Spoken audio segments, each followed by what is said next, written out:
ત્રિનેત્રમાં આગળ વધીએ તો રાજ્યમાં વિકાસની વાતો ફક્ત ચૂંટણીના મુદ્દા હોય તેવું જ લાગી રહ્યું છે. આવું કેમ કહેવું પડી રહ્યું છે?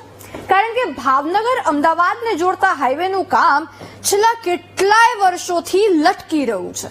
ગોકળ ગતિએ ચાલતા કામથી લોકો પારાવાર પરેશાન થઈ રહ્યા છે, પણ નિર્ભર તંત્રના પેટનું પાણી પણ નથી હલી રહ્યું. શું થઈ રહ્યું છે ત્યાં? શું કામ ગોકળ ગતિએ કામ ચાલી રહ્યું છે? જોઈ લો.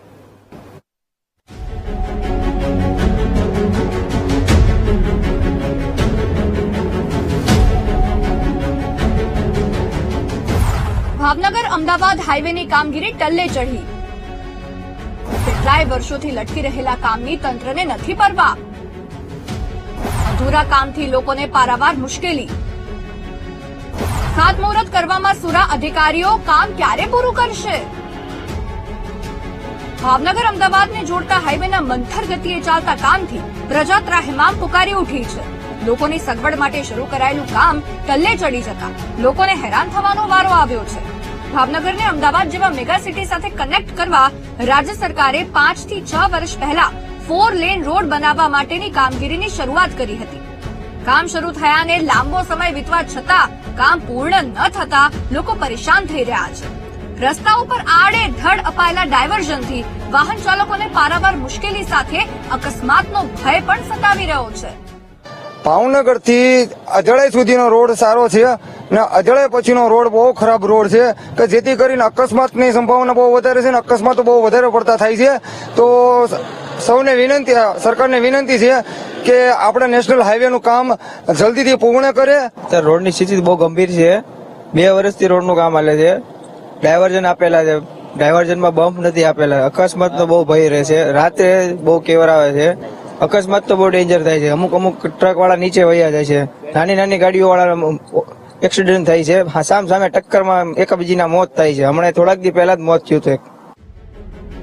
સરકારે 2 ટ્રેક રોડને 4 ટ્રેક બનાવવાનું નક્કી કરી કરોડોની ગ્રાન્ટની ફાળવણી કરી, પરંતુ કોન્ટ્રાક્ટરોની ઢીલી નીતિના લીધે લોકોને તેનો ભોગ બનવાનો વારો આવ્યો છે. કામગીરીમાં ઝડપ લાવી અધૂરી કામગીરી પૂર્ણ કરવામાં આવે તેવી માંગ લોકો કરી રહ્યા છે. જોકે કોરોના કાળ દરમિયાન નેશનલ હાઈવેની કામગીરી ઠપ હતી, પરંતુ ત્યાર પછી પણ જોઈએ તેવી ઝડપ નથી અપનાવવામાં આવી. બહુ ખરાબ સ્થિતિ છે અને આ રોડ ઉપર બહારના કોઈ માણસો આવે, ડાયવર્ઝન એ રીતના આપેલા છે કે કોઈ જાતનું નિશાન યા ચિહ્ન કઈ આપેલું જ નથી. ને એ બહારનો કોઈક માણસ આવે, અજાણ્યો માણસ, એ તરત એક્સિડન્ટનો ભોગ બને છે.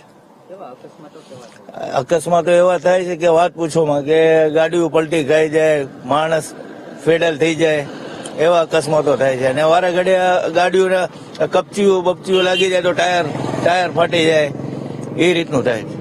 અત્યારે આ રોડની હાલત એવી છે કે 2 વર્ષથી આ કામ ચાલુ છે, પણ હજી કામ પૂર્ણ થયું નથી. વારંવાર અકસ્માતનો પણ ભય રહે છે આ રોડ ઉપર. આથી કરીને અમારી એ માંગણી છે કે વહેલી તકે કામ પૂર્ણ થાય. ભાવનગર સ્ટેટ હાઈવેને 4 લેનમાં રૂપાંતરિત કરવાની કામગીરી આટલા વર્ષો થવા છતાં અધૂરી છે. છતાં તંત્રના પેટનું પાણી નથી હલતું તે આશ્ચર્યની વાત છે. રસ્તાની વચ્ચે આવતા નદી નાળા પર નવા બનતા બ્રિજનું કામ પણ ગોકળગાયની ગતિએ ચાલતું હોય. ડાયવર્ઝનના લીધે ટ્રાફિક જામની સમસ્યા રોજિંદી થઈ ગઈ છે. 4 લેન હાઈવેની કામગીરી ખૂબ ઓછા સમયમાં પૂર્ણ થાય અને સંભવિત મુશ્કેલીઓને ધ્યાનમાં રાખી ઘટતી કાર્યવાહી કરી કામને વેગ આપવા માટે લોકો માંગ કરી રહ્યા છે. Bureau report, VTV news. એવા વાયદા કરવામાં આવ્યા હતા કે 4 લેન હાઈવે બનશે, અમદાવાદ ભાવનગરને કનેક્ટ કરશે અને માત્ર 2 જ કલાકમાં અમદાવાદથી ભાવનગર પહોંચી જવાશે. સમય બચશે. અરે ભાઈ, તમને સમયની જો ચિંતા હોય તો કામગીરી ઝડપી બનાવો ને. 5-6 વર્ષ પહેલા શરૂ થયેલ કામગીરી હજી પૂરી નથી થઈ, એટલે શરમ આવી જોઈએ, શરમ. અહીંયા ભારતને વિકસિત દેશ બનાવવાની કવાયત ચાલતી હોય અને ભારતમાં એક હાઈવે 5-6 વર્ષ સુધી બને નહીં. ચલો, કોરોના આવ્યો, પણ પછી શું કર્યું આટલા વર્ષ? હજી ગોકળ ગતિએ ચાલે છે તમારી આ કામગીરી બ્રિજની, આ હાઈવેની. અને બ્રિજ પર જે વચ્ચે કામગીરી કરી નાખવામાં આવે છે, રસ્તામાં જે પણ બ્રિજ આવે ડાયવર્ઝન આપી દેવામાં આવે છે, ટ્રાફિક થઈ જાય, અકસ્માતનો ભય લોકોને રહે.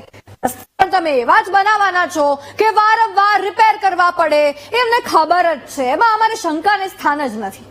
આશા રાખીએ કે હવે અવાજ ઉઠ્યો છે આને લઈને, તો કામગીરી પણ ઝડપી બને. ત્રિનેત્ર મલીએ વિરામ.